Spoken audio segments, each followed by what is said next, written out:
Halo Sobat Spanset, kita ketemu di edisi perdana podcast Spanset bersama saya Ayu dan rekan saya Pak Yosep. Halo Pak Yosep, ya, gimana kabarnya? Kabar baik luar biasa. Wah, akhirnya ya Pak ya. Iya, akhirnya ketemu juga kita bisa face to face. Iya, benar-benar. Basa-basi banget sih. Iya, akhirnya nih ya kita bisa bikin podcast juga hari ini. Kayaknya udah lama banget ya Pak ya.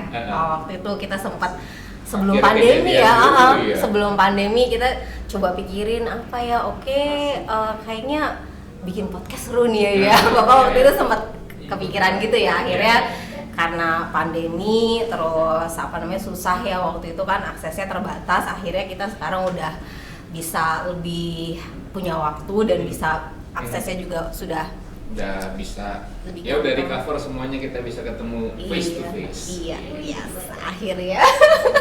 By the way, panggilan buat pemirsanya atau ininya Spanset apa Sobat Spanset ya? Iya, itu Sobat Spanset. kita konsisten pakai itu nanti. Iya, Sobat Spanset. Jadi Pak Yosep, ini apa nih Pak Yosep? Kita berarti hari ini topiknya mau bahas yang ada di meja ini nih. Apa sih ini Pak Yosep kalau boleh tahu nih? Kita coba bicara yang mungkin paling basic kali ya, paling dasar gitu dari ya mungkin ada beberapa pertanyaan yang sering saya dapat gitu dari teman-teman di lapangan. Pertanyaannya gini, sling atau alat angkat atau tali angkat itu mana sih yang paling bagus?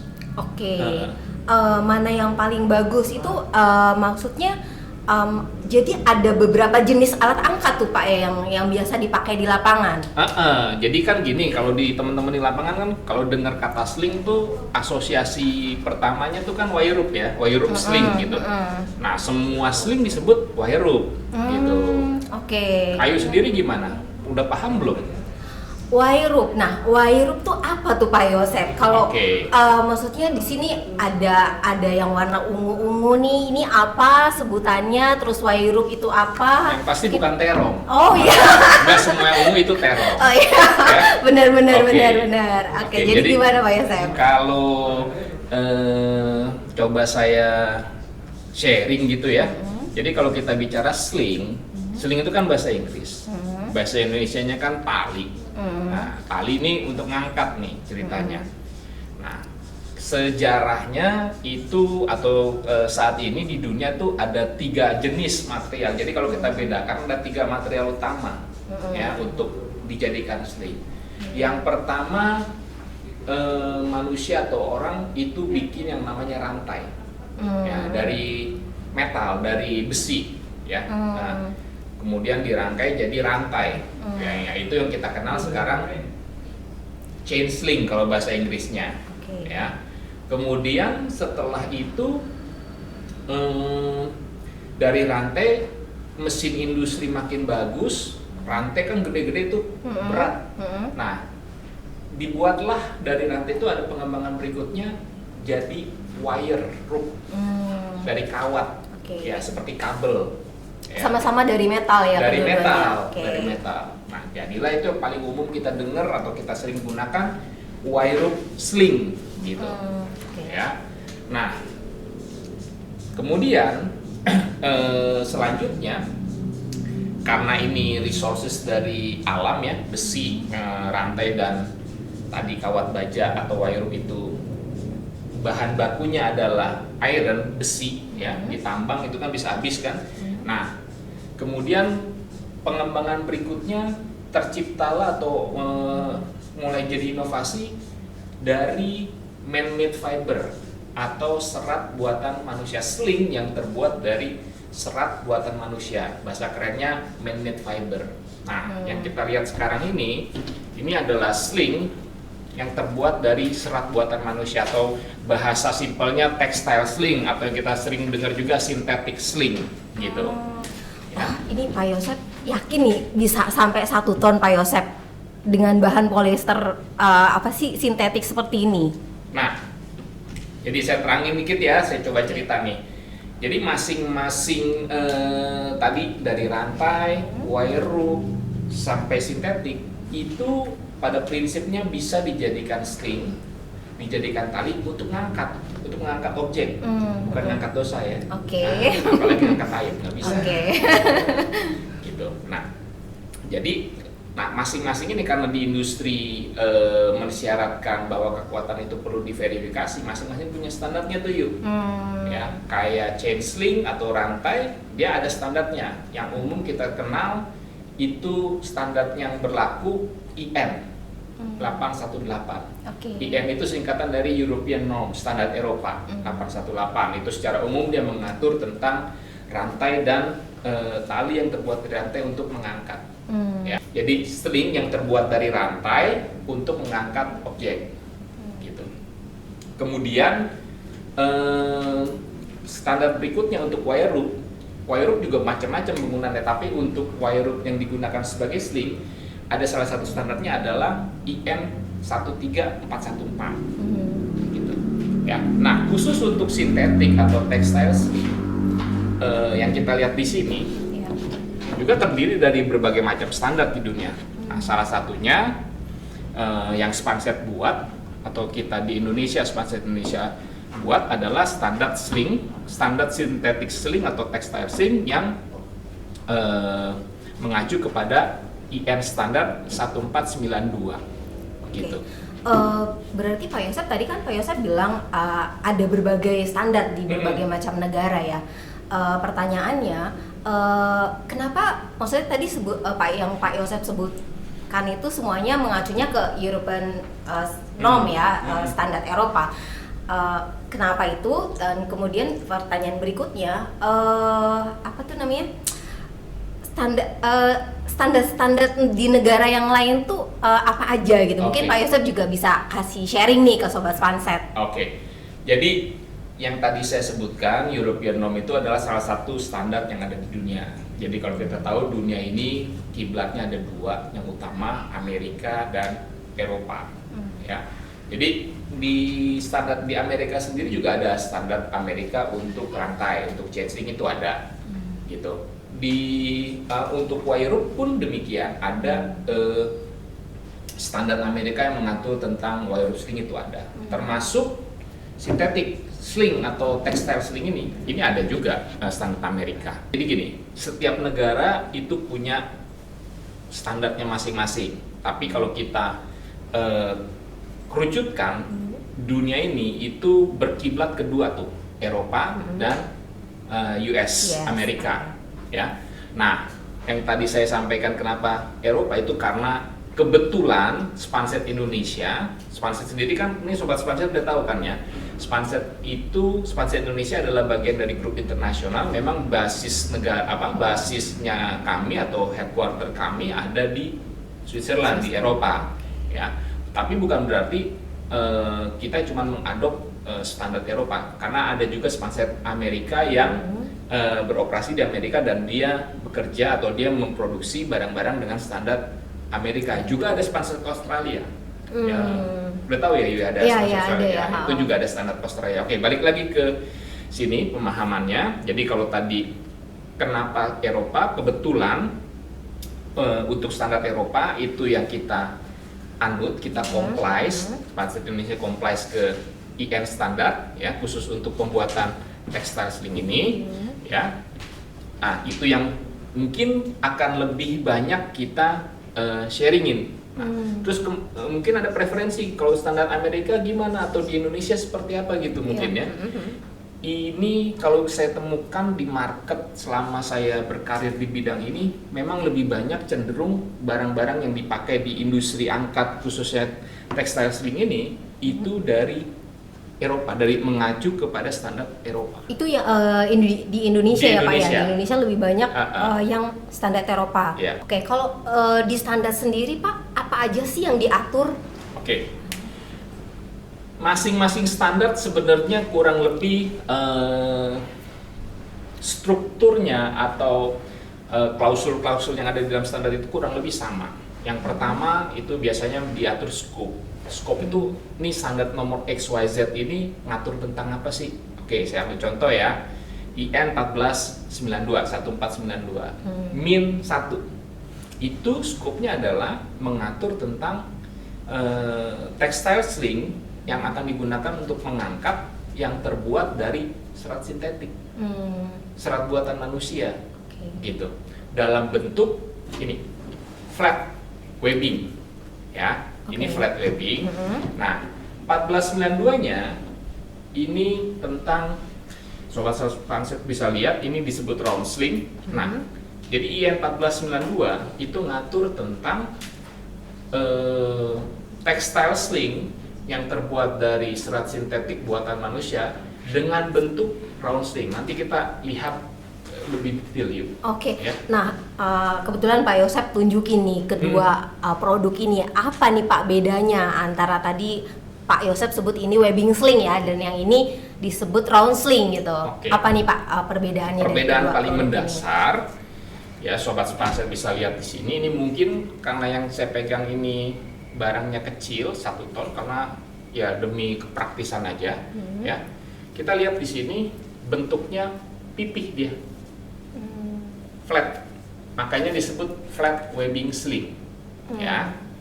Sedangkan ini kelihatannya memang gepeng, kelihatannya pipih, tapi sebenarnya kalau ini misalnya untuk ini kapasitas di sini 1 ton warna ungu, ya. Kalau misalnya teman-teman sobat Spanset lihat dia atau melihat round sling yang katakan dengan kapasitas 20 ton itu akan kelihatan dia bulat. Jadi seperti ular, badan ular gitu. Oh gitu. Ya, Pak Yosep, ini materialnya dari apa ya? Kalau saya lihat di sini PES itu ya, mungkin bisa dijelasin tuh Pak Yosep. Siap. Jadi balik lagi ke standar ya.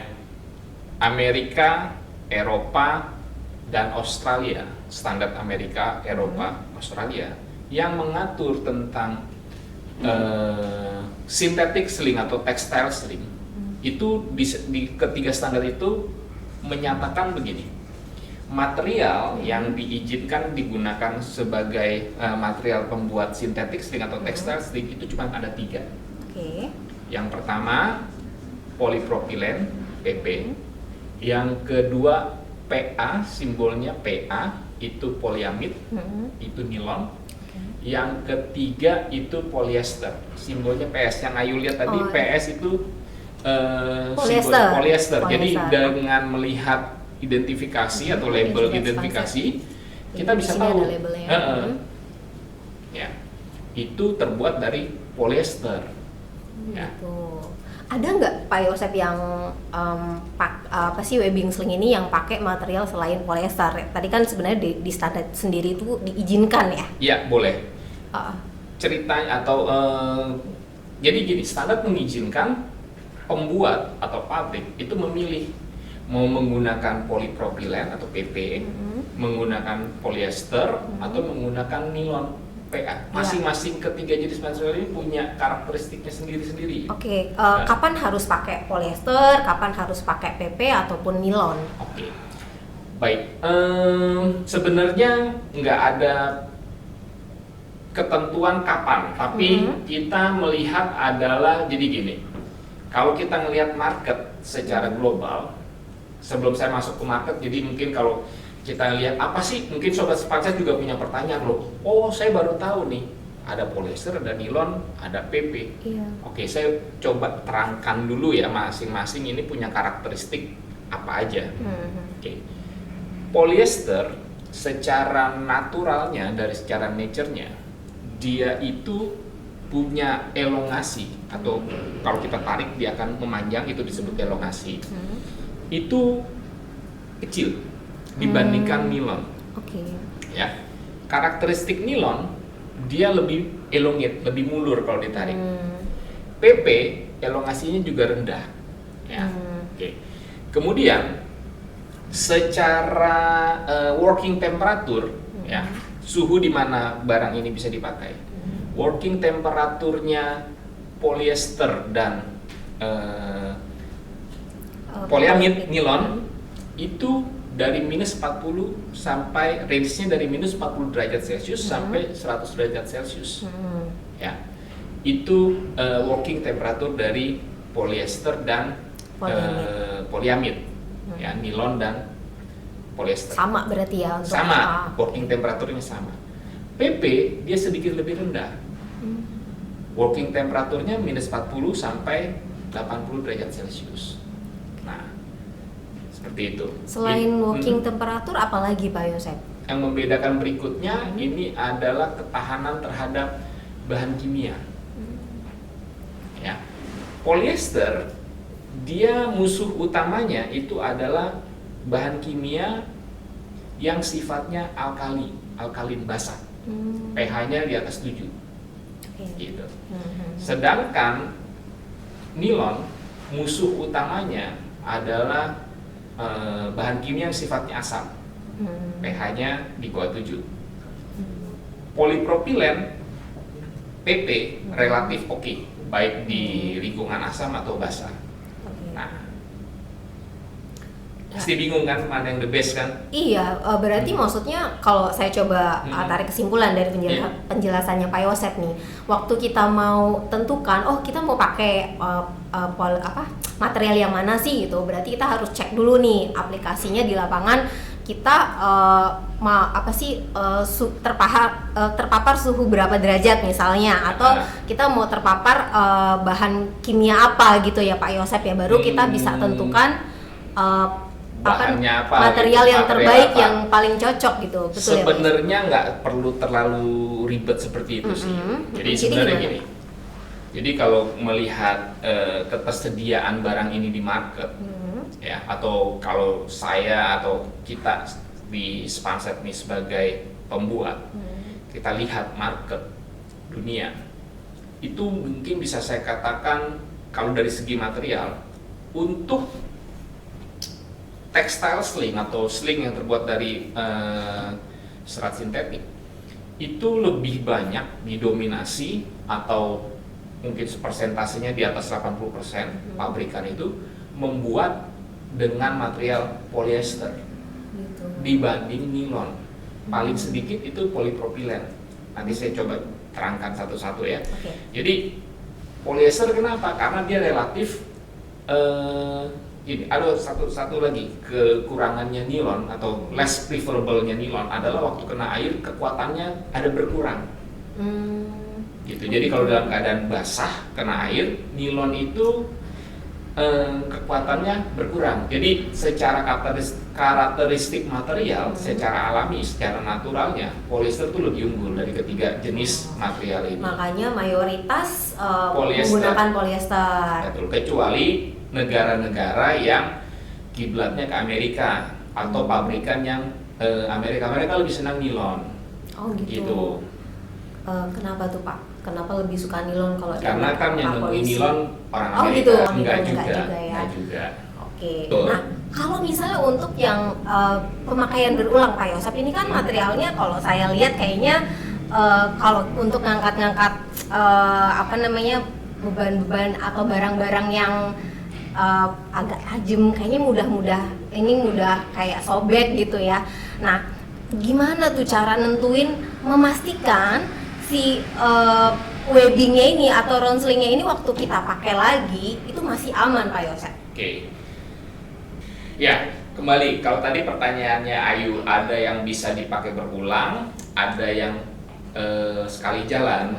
Nah, jadi sebenarnya gini, pemikirannya, jadi gini,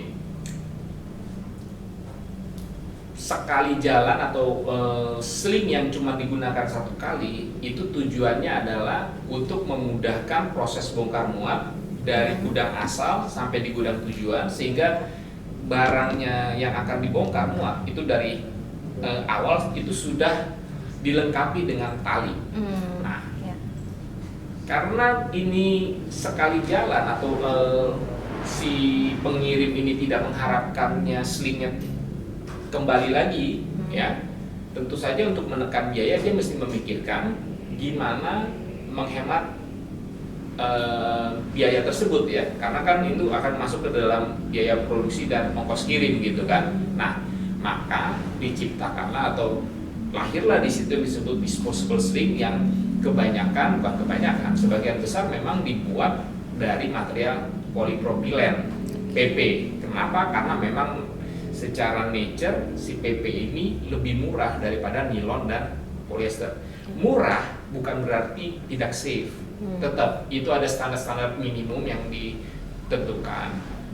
Tetapi rekomendasi dari nanti si pembuat one way sling ini atau disposable sling ini itu akan ditulis di situ adalah one way sling itu artinya gini. Ini sling ini memang direkomendasikan hanya digunakan sekali dalam proses bongkar muat dari pelabuhan awal, dari gudang awal, gudang pengirim sampai di gudang penerima. Setelah itu harus dimusnahkan atau tidak boleh lagi digunakan walaupun banyak kita ketemu tuh misalnya Tanjung Priuk itu digunakan lagi. Ciri-cirinya one way sling itu biasanya warnanya putih yuk. Oh gitu. Semuanya seragam putih, mau berapapun warnanya putih. Nah, balik lagi Pak. Balik ke sini, ya. Yang berulang kali. Nah, ya. Berulang kali itu kenapa bisa dipakai lebih durable ya? Jadi pengertian berulang kali itu dalam arti kata sling, textile sling yang dibuat memang untuk penggunaan reguler dalam operation sehari-hari. Ya. Bisa rusak nggak? Bisa. Apa sih salah satu karakteristik dari synthetic sling ini? Kalau menurut Ayu kira-kira kalau bandingkan gampang sobek ya, gampang sobek, aus ya? Gitu. Misalnya kayak ini pasti kayak terlalu banyak gesekan pasti ini gampang berudul-berudul gitu. Ayu pernah pakai rantai nggak untuk ngangkat atau pernah lihat nggak rantai untuk mengangkat? Pernah sih. Ya, tapi kan kalau misalnya rantai, aku pikir dia kalau misalnya kita mau ngangkat barang-barang yang nggak boleh tergores itu kan susah ya Pak ya. Kita mesti pakai ini gitu. Sedangkan kalau ini, kalau misalnya barang yang kita mau angkat nggak tajam gitu. Ya. Nah, ini kan problem kan Pak? Ya, problem atau kekurangannya tanda petik ya. Jadi kalau tadi pertanyaan saya kenapa pernah lihat rantai nggak atau gunakan rantai atau wire rope ya, masing-masing material ini tadi saya katakan punya karakteristik masing-masing. Setiap material punya kelebihan dan kekurangan ya. Oke, balik lagi, salah satu kekurangannya tanda petik dari synthetic sling atau textile sling itu tadi mudah sobek, bukan mudah sobek, dia lebih ya kalau kita gunting pasti putus. Nah, dalam penggunaannya dia akan terjadi kausan. Sama sebenarnya juga wire rope, rantai itu akan mengalami kausan, cuman memang tidak secepat synthetic sling gitu. Jadi salah satu keunggulannya rantai dan wire rope, dia lebih tahan lama dibandingkan synthetic sling. Tahan lama dalam arti kalau penggunaannya wajar dan digunakan dengan benar ya. Nah, sama, jadi kalau kita gunakan 3 jenis material ini untuk mengangkat beban yang sama begitu dengan cara angkat yang sama, itu secara alamiah pasti rantai yang paling awet. Tapi kelemahannya rantai apa? Kira-kira menurut kamu?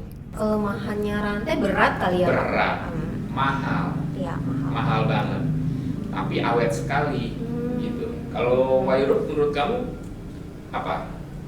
Ya sama ya, karena sama-sama dari metal mungkin berat, mahal juga mungkin, atau lebih kaku gitu Pak? Kaku, betul. Pernah lihat nggak orang terluka di tangan tuh? Oh iya, betul. Wire kan tajam-tajam itu ya Pak jadi ya. Jadi kalau dia udah overload atau penggunaannya tergesek-gesek, dia kan kawat-kawatnya tuh keluar. Nah, ya, itu bisa membahayakan operator kalau dia tidak hati-hati, tidak disiplin dalam menggunakannya. Ya. Makanya muncullah synthetic sling untuk memberikan solusi biar lebih ringan, kemudian juga lebih aman ya dari sisi handlingnya ya. Dia tidak mudah bikin orang, misalnya tadi kalau kawat kan bikin luka kalau misalnya kawatnya udah mulai keluar gitu ya Pak Yusuf.